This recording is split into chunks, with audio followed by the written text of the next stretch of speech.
The distance traveled by a particle starting from rest and moving with an acceleration 4 by 3 meter per second square in the third second is option A 10 by 3 meter, option B 19 by 3 meter, option C 6 meter and option D 4 meter. কি চাইছে the distance traveled by the particle যে distance travel করছে কোন সময় in the third সেকেন্ডে যে distance cover করছে।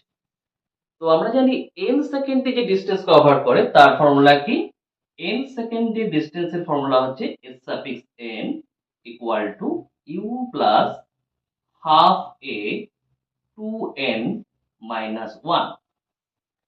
n সেকেন্ডের ডিসটেন্সের ফর্মুলা, n সেকেন্ড নয় কিন্তু n সেকেন্ডে।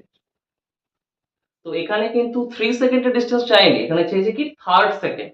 তো 3 সেকেন্ড হলে কিন্তু এই ফর্মুলা হতো না, তখন x equal to u t plus half a t square apply করতে হতো। তো এখানে থার্ড সেকেন্ড, তো থার্ড সেকেন্ড বলে আমাকে অ্যাপ্লাই করতে হবে S n S suffix n equal to u plus half a 2n minus 1। তো এখানে ইউ মানে কি বোঝায়, ইনিশিয়াল ভেলোসিটি। কোয়েশ্চেনে দেখো স্টার্টিং ফ্রম রেস্ট, তার মানে কি ইনিশিয়াল ভেলোসিটি কত, 0। তার মানে আমরা পাচ্ছি ইউ এর value 0 and moving with an acceleration কত আছে 4/3। তো acceleration a equal to কত পাবো 4/3 মিটার পার সেকেন্ড স্কয়ার বা মিটার সেকেন্ড টু দি পাওয়ার -2। চাইছে কি sn, n এর ভ্যালু কত থার্ড সেকেন্ড, তাহলে n ইকুয়াল টু এখানে আমার 3 সেকেন্ড। তাহলে আমাদের sn ইকুয়াল টু কত আসছে, মানে n মানে এখানে 3 বসাতেও পারি,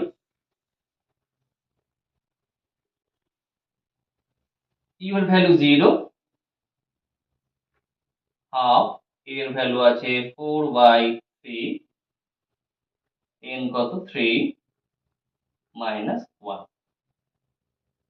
তাহলে half 4/3, 3 to the 6 minus 1 5, 2 to the 4, তাহলে কত আসছে 10/3 মিটার।